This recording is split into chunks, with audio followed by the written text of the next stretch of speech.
All right, so this is the setup for the biggest lesson of the year. This is the setup. It is so important. Let's do this. I asked you to find the integral from 1 to 2 of this f of t, and that's just the function 4. This is just y equals 4 from 1 to 2, and so that's a rectangle. 1 to 2, that's 1. The height is always 4. That's 4. Similarly, this is a rectangle whose base is 2 and height is 4. This is a rectangle whose base is 3 and whose height is 4. And so we asked you to find the integral from 1 to x of f of t dt. Well, from 1 to 2 there was a 1, and from 1 to 3 there was a 2, and from 1 to 4 there was a 3. So from 1 to x there's an x minus 1 times the height, and that's 4x minus 4.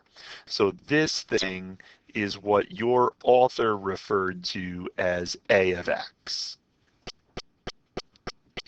Hang on, we got to record that. ax. Great. So now we use trapezoids. Trapezoids because, well, that's a trapezoid. So it's almost like the last activity was setting us up for this activity, and it was. 1/2 height, sum of the bases. Y value at 0, y value at 2, and we work this out, and it turns out to be 8. From 0 to 4, it's the same shape. 1/2 the height times the sum of the bases. Y value at 0, y value at 4, that's 24.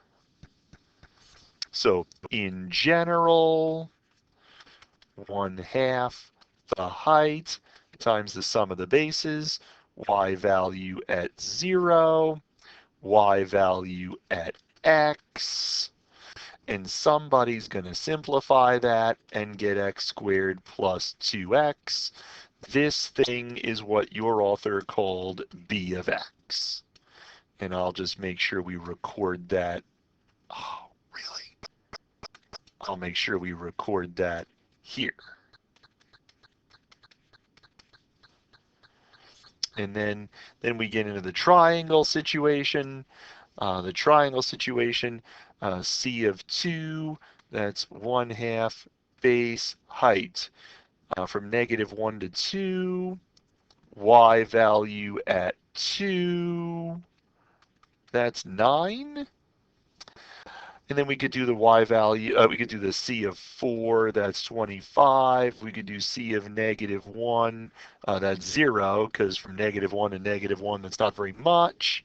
Or we could do it in general, 1/2 the base, right, from x to -1, times the height, and the height is the function value, and somebody's going to figure that out.